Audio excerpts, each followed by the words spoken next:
Music, we are listening to this everywhere. शादी हो, reel हो या इंस्टा स्टोरी, सवाल ये नहीं कि इंटेंशनली या unintentionally, the question is it हलाल और हराम।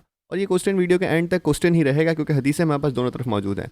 सो पूरी देखना। बात होगी तो सिर्फ कुरान और हदीस से होगी।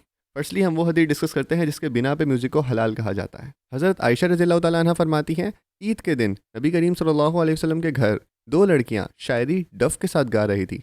हज़रत अबू बकर सिद्दीक़ रज़ियल्लाहु तआला अन्हु ने देखा तो फरमाया, रसूलुल्लाह सल्लल्लाहु अलैहि वसल्लम के घर शैतान का साज।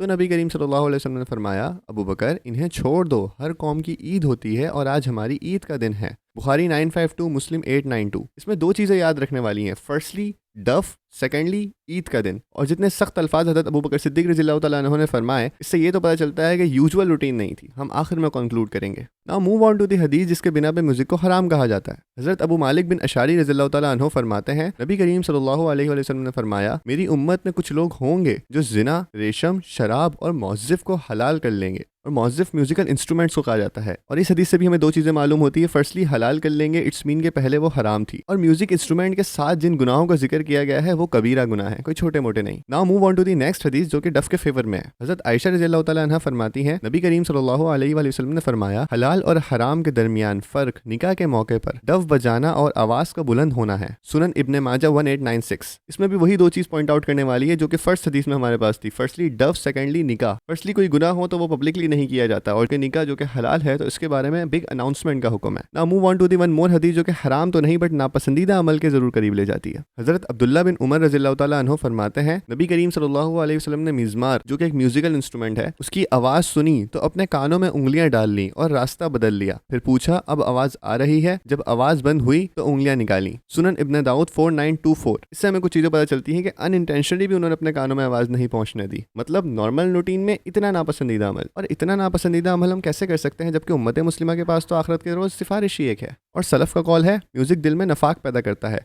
और कई जगह पे तुम्हारा खुद का ईमान भी तुम्हें रोकता है। ऑब्वियसली टोपी लगा कर, इमामा पहन के जनामाज में बैठ के या फिर मस्जिद में बैठ के तुम म्यूज़िक तो नहीं सुनोगे। और हमें क्लियर हदीस मिलती है, जो चीज़ तुम्हें शक में डाल दे उसे छोड़ दो और उसे इख्तियार करो जो शक से पाक हो। That's my point. अपना तुम खुद डिसाइड करो। जज़ाकल्लाहु खैरा।